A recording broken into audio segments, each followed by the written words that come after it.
Hello, everybody, and welcome to the season recap and off-season preview for Villanova Wildcats football season number 5. Starting off with some records here, we got Vasu Sharma, school career passing touchdown record. He now has 100 passing touchdowns in his career. He was the previous holder with 65. He also threw 35 touchdowns this season, which beats his previous record 2 seasons ago of 33. He also has the school career throwing yardage record, throwing for 94.10. The previous record was from 2003 to 2006, 8,815 yards, so he's ahead of that by a good bit, almost a full 600 yards. Malik Dupree, school career rushing touchdowns. He breaks last year's record. He adds to it by 14. He also breaks the school career rushing yardage record, now has 61-65 in his 4 seasons with us. That breaks his previous record of 46-90. So as we move to the end here, we'll just say Villanova Wildcats are your Capital One Bowl champions in Orlando, Florida. They end the season number 8 in the polls. Let's take a look at all of the stats and stories. First, we are going to take a look at the score and schedule for the season. Let's take a look at everything that we have done. We started off with a bye week. Then we went to Boston College, took a tough loss there. 42-36, started the season off poorly that way. Then we turned it around a little bit and destroyed one of our ex-rivals, Cincinnati, who ended the season 8-6. We beat them 42-21. Then another tough loss at a conference to Temple, losing this one by 2 points. The crosstown rivals getting the best of us. They end the season 8-5. And you got to wonder, if we were able to take those 2 games and only had 1 loss, would we be talking natty right now? But it just didn't pan out for us in the beginning of the season. But then we went on a nice string here, defeating Nebraska, who ended the season number 21. We beat them 34-31 in dramatic fashion at home.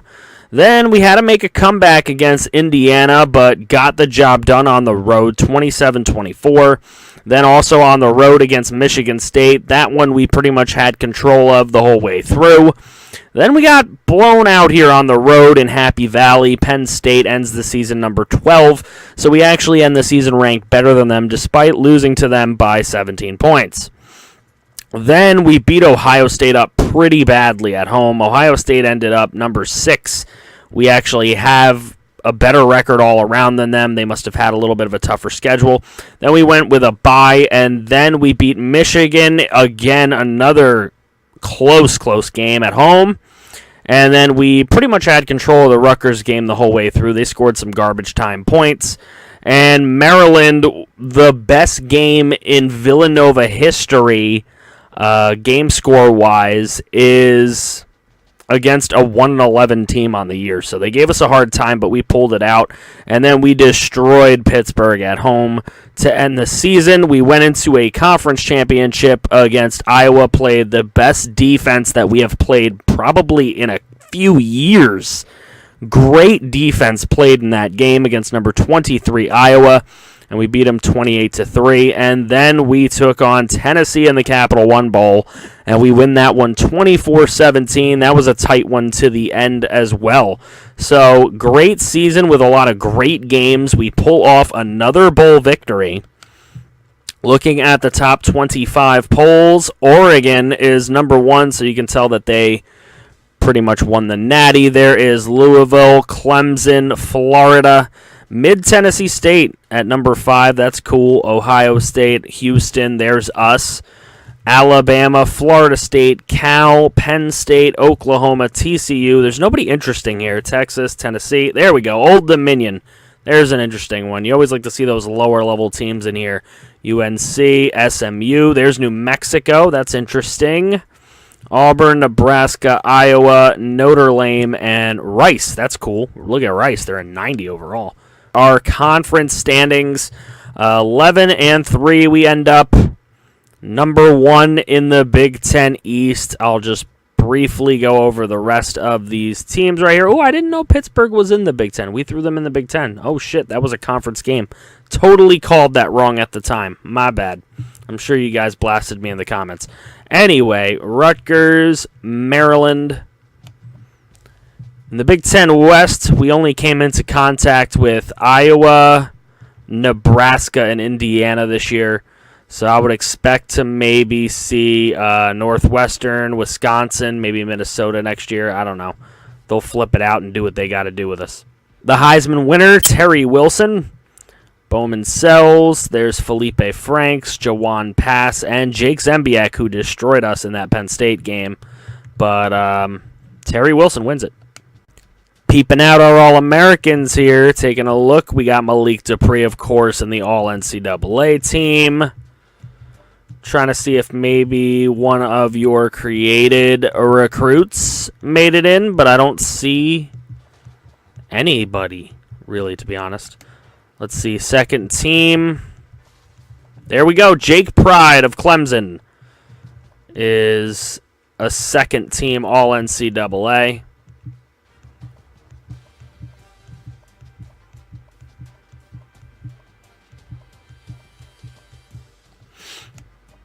All freshman team.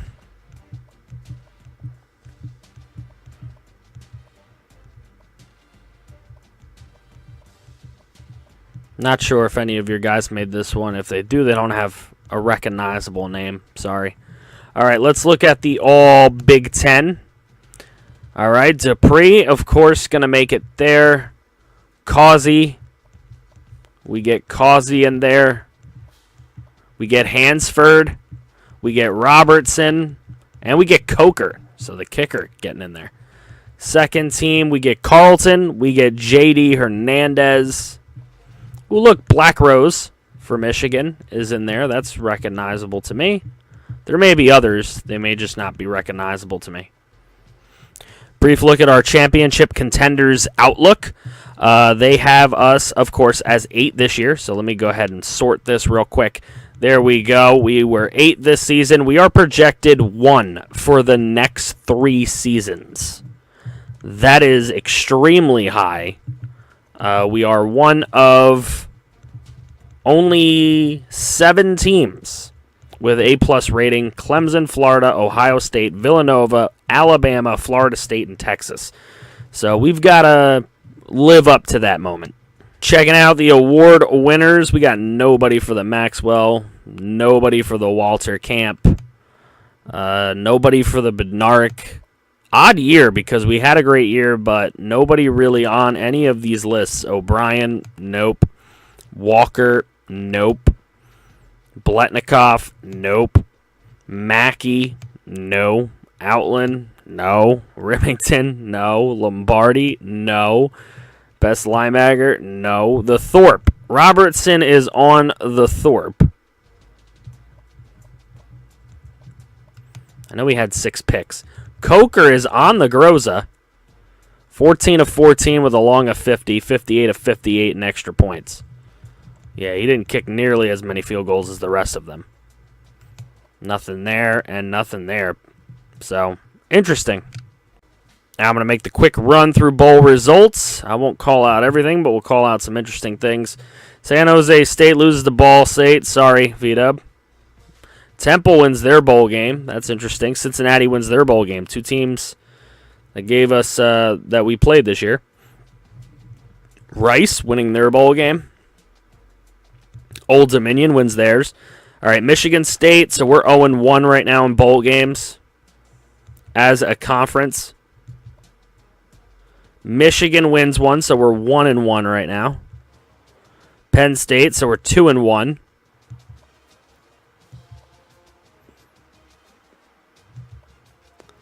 Nebraska loses, so 2-2.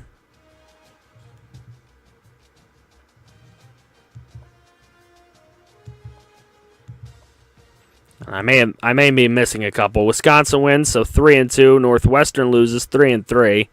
We win, 4-3. Iowa wins, 5-3. Ohio State wins, we're 6-3. Ooh, good. Alabama lost to Clemson. Louisville beat Houston. Texas over LSU. So I believe we went 4-3. Oregon with a 42-38 win in the Natty.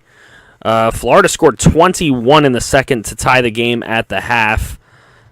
It looked like a good fourth quarter, though. What happened in the fourth? Let's see. We had a tie game going in.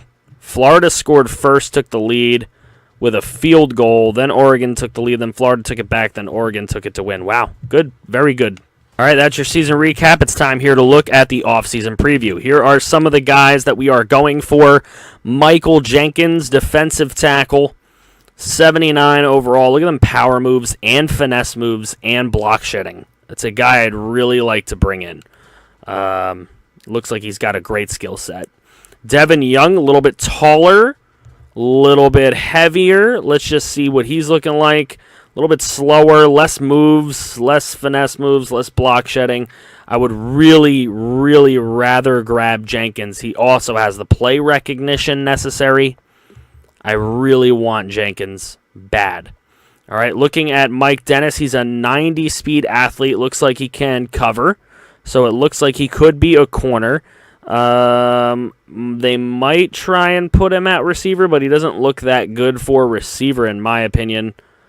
He looks more like a corner to me, 5'11". If we can get him for nothing, for putting nothing extra in the offseason, I totally will. Trent Moore is a wide receiver. We're not exactly winning. He's a gem, but he's only 87 speed, so I don't actually have to have him. But he is 6'4". Tyler Cleveland is a 6-foot wide receiver. He is 88 speed. I'm not that excited about him either. If we can get him for free, that's cool. Brian Fry is an athlete, a 73-speed athlete. Looks like he's got power moves, finesse moves. Looks like he can play some defense. Maybe he can play offensive line, though I doubt it. It looks more like a defensive end. Let's see. Terrell Gibson is a 92-speed running back. He would just purely probably be for depth for us. We got Ron Gibson, a 73 overall defensive end. Kind of like his finesse moves. I like some of the skill set he brings in. He's obviously got a lot to learn. But if we can bring in Jenkins and the other athlete at the top there, Brian Fry, along with him, we could solidify a defensive line for the future. Nathan Palmer, not a bad choice for a linebacker. Justin Robinson is a gem and a 93-speed one. Definitely a guy I would love to bring in. He has 88 route running, so I know that he would be a fantastic slot receiver in case we're losing some receivers this year. John Parker, very slow, but pretty darn strong. Definitely could sit and learn for the future. And then we've got a bunch of these guys right here, which are kind of low-level people. Brandon Blair, a guy I wouldn't mind bringing in at linebacker, and then Ricky Brown, another guy I wouldn't mind bringing in at linebacker, probably more so him than any of the other linebackers. Now, who have we brought in so far, you might ask? Well, looking at what our class looks like right now, we have 77 overall linebacker James Campbell with 81 speed. We have Doug Campbell, so we're bringing in the Campbell brothers, guys. We're bringing in the Campbell brothers, and Doug Campbell's just not that great. I can't even guarantee that he would make a roster spot. Cedric Jones, we had to bring in some offensive line help. We did right there. Cody Smith, the gem defensive end, 83 speed. I'm going to like what he brings to the table. Willie Cooper, a strong safety. He'll basically just be depth at 78 speed. I don't know that I would ever actually start a man like that. We got Willie Munoz. Look at the 97 acceleration on him, along with some decent blocking stats. Not great strength, probably better suited to guard, but we'll see what we do with him. Bryson Fry, a +7 gem with 93 speed. He will definitely help us out at corner. Could even help us out at safety with 89 zone. Marcus Sears, a +5 gem outside linebacker with 80 speed. He'll definitely be, hopefully, a future starter. We got George Tyson, a 70-speed gem athlete. Now, what's interesting about him is you see some power moves, you see some block shedding. You don't see a lot more than that. You see some hit power, some pursuit, some play rec, so I mean, maybe some kind of defensive end or something, or a defensive tackle. When you look at what he is, 6'4", 268. I'm hoping he can play offensive line because they never show blocking stats. So I'm hoping I could move him there. Jeremy Mosley, a 77 guard. We need that. Fullback, we got a 71 gem fullback to replace a fullback that we may be losing. Not that we really use much fullback, so I didn't need a very good one. Here to replace our punter, Ryan Bryan, we get Corey Marshall coming in. 82 power, 72 accuracy. He might take a shirt year. And so that's what we got. 1, 2, 3, 4, 5, 6, 7, 8, 9, 10, 11, 12 guys so far. That's going to leave us room to get 13 more guys. I don't know that we're going to be getting 13 more guys, but when we look at our overview, we're in the lead on 2, 3, 4, 5, 6, 7, 8, 9, 10, 11, 12, 13. We're in the lead on 14 of them. So it's all going to depend on how we spend our points.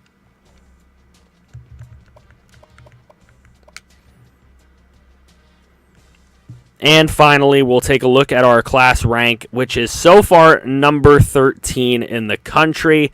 Number 1, Alabama, 2, Auburn, 3, Oklahoma, 4, Texas, 5, Clemson, 6, Oregon, 7, Ohio State, 8, Michigan, 9, Arkansas, and 10, Florida State. So we are just outside the top 10 behind Stanford and Penn State. Now, mind you, we've only gotten 12 recruits, so a lot of these guys have a lot more than that, except for Ohio State, Michigan, and Florida State. So we have not gotten our staple 5-star athlete or 5-star guy yet, but we got 6 4-stars, 4 3-stars, a 2-star, and a 1-star. The 1-star, I'm assuming, is the fullback, but we know he's a gem, so he will be playing a lot better than that. So that's one thing this does not take into account. Anyways, that is our season recap and off-season preview video, guys. I hope you did enjoy this video. I hope you are ready for another Villanova Wildcats off-season live stream. Time is to be determined on that. I hope you all are hyped. I hope you're all excited. Leave a comment on this video telling me how hyped you are, telling me what we should be doing in the off-season and how we should be going about this. And go ahead and drop a like on this video. Subscribe if you're new. If this is the first time you are watching Villanova Dynasty, go back, watch some of the old Villanova Dynasty, or at least this season. Educate yourself a little bit with this series and show up to the live stream. It'll be great to have you there. I will see you all at the live stream. Thank you all for watching this video. Take care.